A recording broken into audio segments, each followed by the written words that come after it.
Doit reconnaître cela. Donc, les fournisseurs ont souvent tendance à chercher à former les utilisateurs.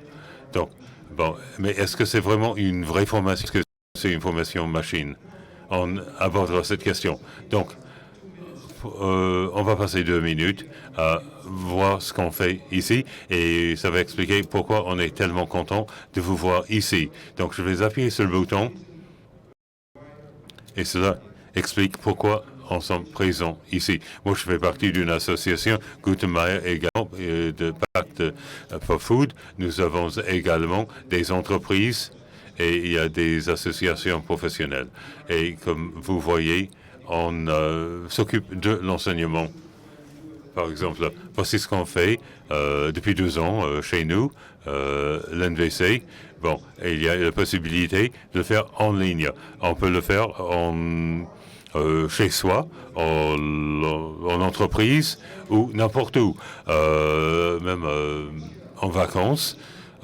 Et donc, on a quelqu'un en direct et entre-temps, on a les questions et les réponses. On peut faire la même chose sur place lorsqu'on est en interne à l'entreprise.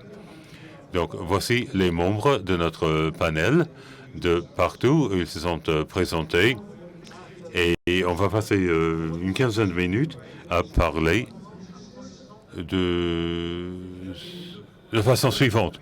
On va parler de 2 thèses. Bon, ce sont des hypothèses et on va voir si cela est vrai. Donc, moi, je ne vais pas m'avancer maintenant. On va étudier simplement l'hypothèse. Donc, ce sera... Bon, première question celui qui prend le micro. Vous voulez commenter quelle phrase? Bon, première phrase. Bon, d'après mon expérience en Belgique, et je dois faire la différence entre les exploitants, bon, les ouvriers et les cadres mieux formés. Donc, en Belgique, nous avons un petit nombre d'écoles d'impression. Donc, on est transformateur et donc on fait de l'impression. Et ces écoles ne travaillent que dans l'offset. Il n'y a que l'impression offset.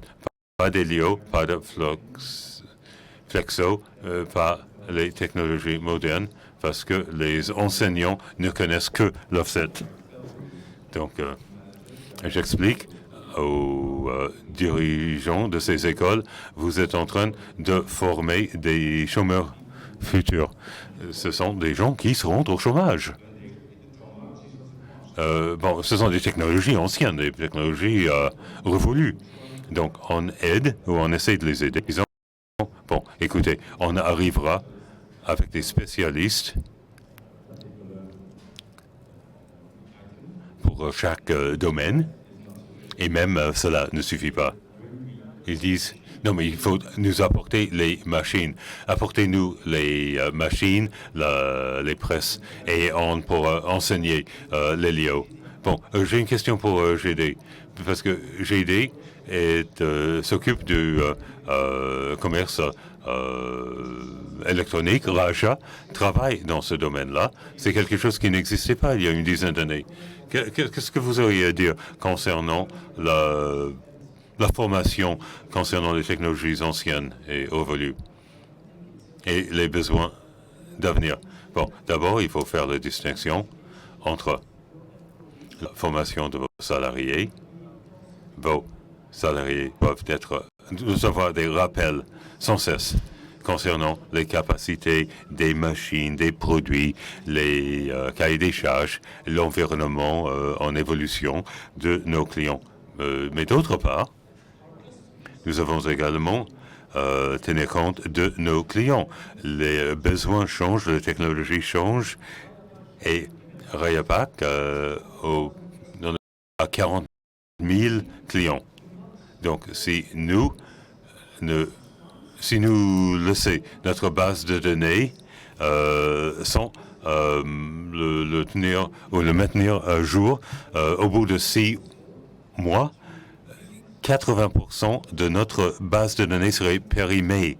Donc, à nous d'aller chez des clients et les exploitants, les ouvriers qui utilisent l'emballage. Et ça, c'est quelque chose de très difficile.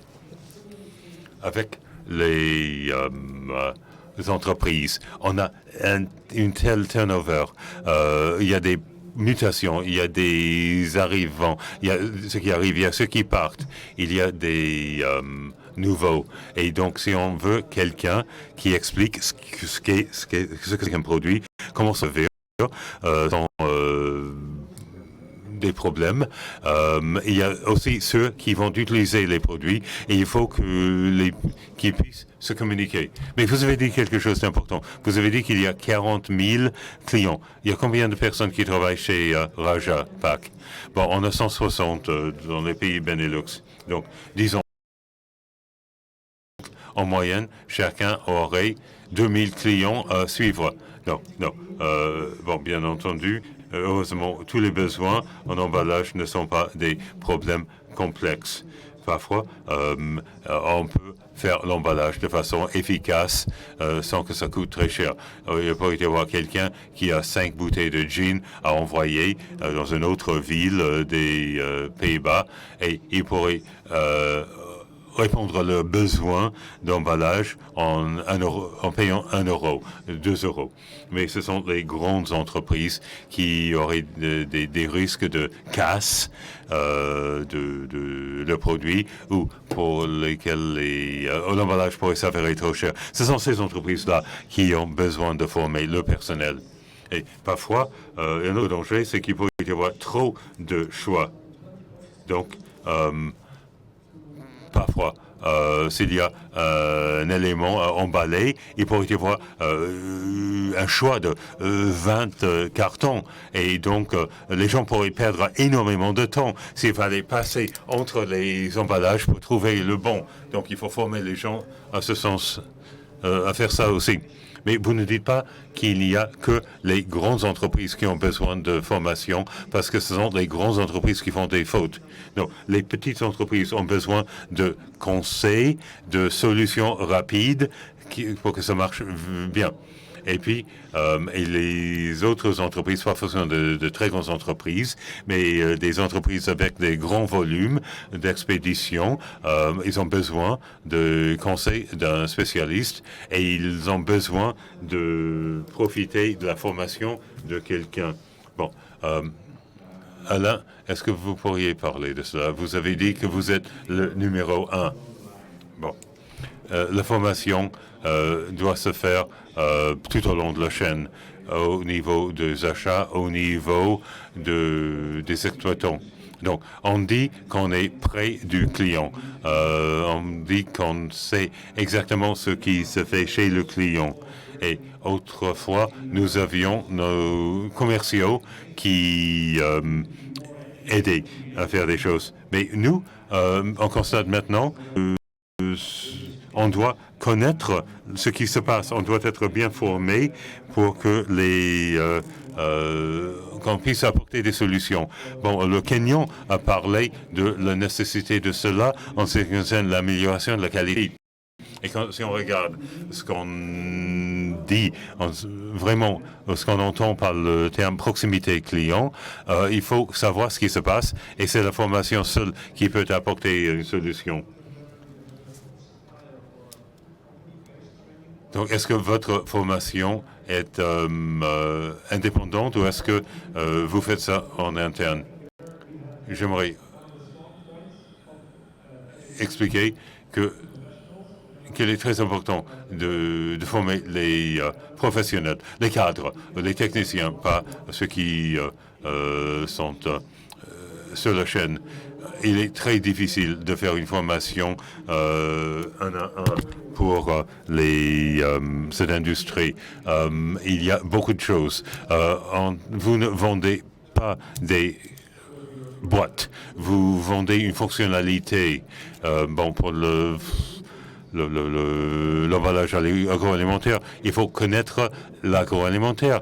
Vous devez savoir, et vos fournisseurs doivent savoir quelle emballage vous allez faire pour telle ou telle utilisation finale. Il s'agit là de l'économie. Il faut savoir ce que vous recevez en entrant et ce que vous allez fournir. Donc, il faut savoir les conséquences de toute chose. Donc, quand vous avez l'ensemble des utilisateurs, il est très important de faire des formations conjointes. C'est ça la proximité client. Vous avez des chimistes, des entreprises de l'agroalimentaire et des distributeurs ensemble. Oui, il s'agit de toute la chaîne. Donc, bon, regardons cela en termes de volets. Alain parle de l'ensemble des clients. Hans est un impact un avec ses clients. Mais Pack for Food, vous dites, vous voulez qu'il y ait, que vous voulez que tout le monde se mette ensemble, même s'ils ne sont pas fournisseurs et clients. Oui, souvent, c'est ce rapport entre les membres d'une seule chaîne qui pose des problèmes à la formation. Donc il faut savoir que si vous avez membres de la chaîne, il est utile d'avoir des distributeurs, des transformateurs, des fournisseurs, et également les autres. Donc, après une formation sur une nouvelle machine Solus, est-ce qu'ils reçoivent un certificat ou quelque chose qui prouve qu'ils ont bien appris des choses, qui n'ont pas simplement dormi pendant les séances? Non. Non, non, on ne leur donne pas de certificat imprimé.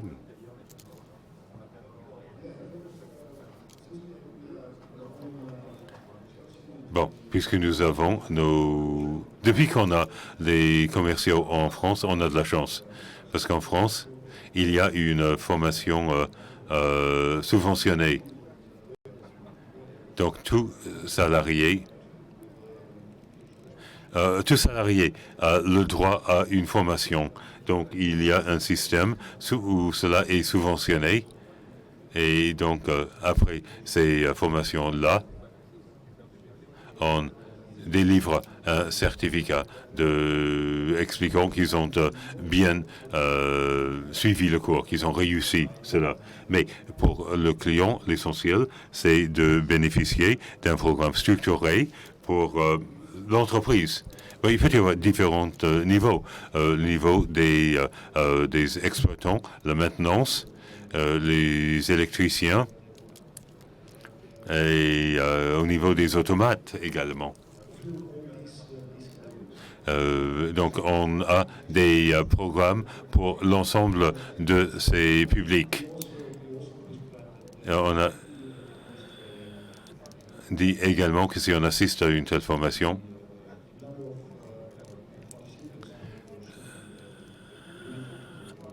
on ne veut pas plus de 4 participants dans une formation. Autrement, ils n'ont pas assez de temps vraiment à utiliser les machines. Donc, on n'a qu'une trentaine de minutes, donc c'est presque fini. Donc, ça permet de bien conclure notre débat, du moins de façon provisoire. Donc, on a démarré en expliquant qu'il faut les connaissances, mais pas les connaissances d'hier. Bon, peut-être pour des historiens, mais pas pour l'emballage. Et puis, on a expliqué qu'avec les nouvelles technologies, nous avons les clients, nous avons les fournisseurs, et donc, eux, ils ont leur façon d'avancer. Bon, ça peut être en bien ou pas forcément. Et puis, on a Pack for Food et les instituts de formation qui expliquent qu'il est très important qu'il faut des normes objectifs. Il est utile d'avoir des groupes qui permettent de bien approfondir les choses pour avoir des connaissances, des échanges entre différents membres de la chaîne et pas seulement entre deux membres. Et puis avec Hans, on a essayé de voir si les gens formés ont vraiment appris quelque chose. Et cela, c'est la grande question. Donc, cela étant, tous les ans, avec Pact for Food et différents instituts, nous avons un congrès annuel concernant l'avenir de la formation dans le formation. Donc, on a nos étudiants autour de nous et je vois que tout le monde est en train de noter ça sur les calepins. Donc, le 20 avril 2017, dans la ville de Düsseldorf. Bon, Paris est une ville-monde. Düsseldorf n'est qu'un village. Et donc, c'est plus petit. Et donc, à Düsseldorf, en Allemagne, on va approfondir les domaines qu'on vient de passer en revue très rapidement avec les membres de notre panel. Cela étant, je voudrais vous remercier. On est à l'heure. Et donc, on va dégager la place pour notre prochain grand débat.